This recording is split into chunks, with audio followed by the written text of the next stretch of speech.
আমাদের সকলেরই শৈশবে কোনো না কোনো স্মৃতির কথা আমাদের চোখে ভাসে, আমারও ভাসে। যখন হুট করে বিকেলে জোরে দমকা হাওয়া দিয়ে বৃষ্টি আসতো, আকাশ কালো মেঘে ভরে যেত, আর মা যখন কাপড়গুলো তুলতো, তখন যখন বৃষ্টি এসে সমস্ত মাটি ভিজিয়ে দিত, আমরা পাড়ার সকল ছেলেমেয়েরা মিলেমিশে সেখানে নামতাম, আমরা ভিজতাম। কিন্তু আজ আর আমি তা দেখি না। আজ সময় মতো বৃষ্টি পাই না, আর সেই মাটির গন্ধ আমি পাই না, যার গন্ধ পৃথিবীর কোনো পারফিউমের সাথে তুলনা। কি এক অবাক করা কাহিনী! এ সবকিছুর জন্য দায়ী কারা আপনারা জানেন? দায়ী আমি, আপনি, আমরা। সম্মানিত উপস্থিতি, আসসালামু আলাইকুম। আমি তানজিয়ান আল নির্জন, কালীগঞ্জ করিমউদ্দিন পাবলিক পাইলট উচ্চ বিদ্যালয়ের নবম শ্রেণীর একজন শিক্ষার্থী। কৃতজ্ঞতা জানাচ্ছি অত্র বিদ্যালয়ের প্রধান শিক্ষক সহ উপস্থিত সকল শিক্ষক বিন্দুদের আমাকে কিছু বলার সুযোগ করে দেওয়ার জন্য। ভারতের মহাত্মা গান্ধী বলেছেন, earth is provide us enough satisfy for every man needs but not every man ready. কিন্তু বর্তমান সময়ে আমরা দেখি আজ মানুষের প্রকৃতির উপর সীমাহীন অত্যাচারের কারণে আজ প্রকৃতি তার সব ভয়াবহ রূপ দেখাতে মহীয়ান হয়ে উঠেছে। কারণ কি জানেন?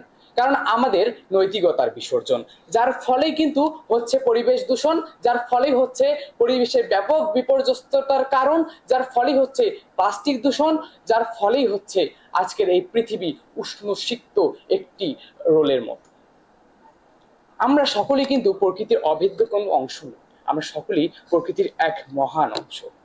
আমার কষ্ট হয় যখন দেখি সমস্ত নদীতে ভাসছে প্লাস্টিক নামক কফিন, যখন দেখি আমার ছোট্ট ভাইটাও গাছের যত্ন না নিয়ে টানা দীর্ঘ কয়েক ঘন্টা স্ক্রলিংয়ে ব্যস্ত।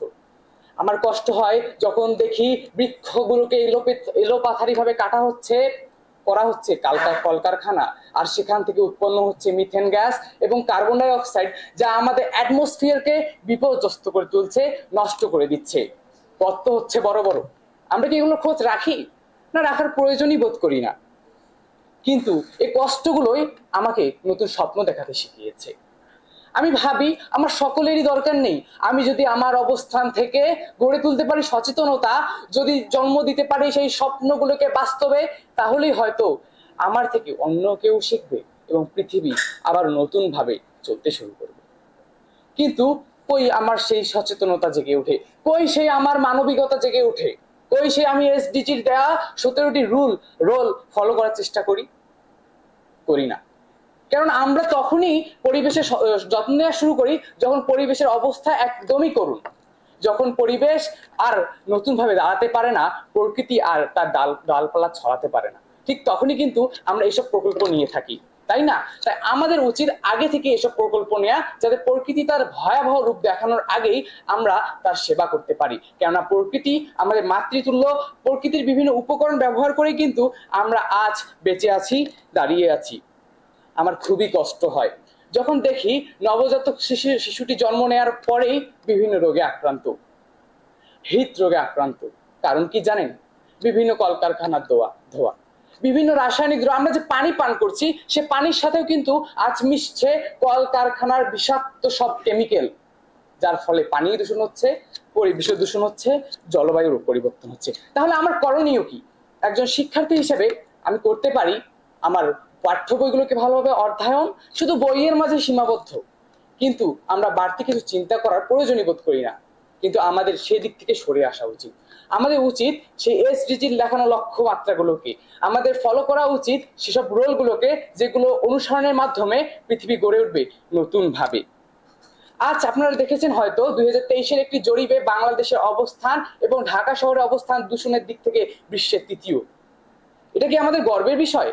কখনোই নয়। এটি আমাদের লজ্জার বিষয় যে আমরা প্রকৃতির কোনো যত্ন নেওয়ার প্রয়োজন বোধ করছি না, রীতিমতো দূষণ করে চলেছি। এসব থেকে আমাদের সরে আসা উচিত, আমাদের ভালোবাসা উচিত, আমাদের প্রকৃতির সাথে নিবিড় সম্পর্ক গড়ে ওঠা উচিত।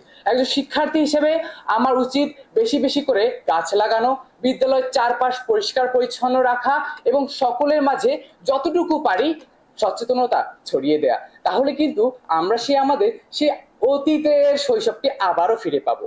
আবারও হয়তো কোনো এক বিকেলে বৃষ্টি আসবে, দমকা হাওয়া দিয়ে ভিজিয়ে দিবে সবকিছু, আবারও আমরা গন্ধ পাবো সেই মাতৃভূমির, সেই মাটির। ধন্যবাদ সবাইকে।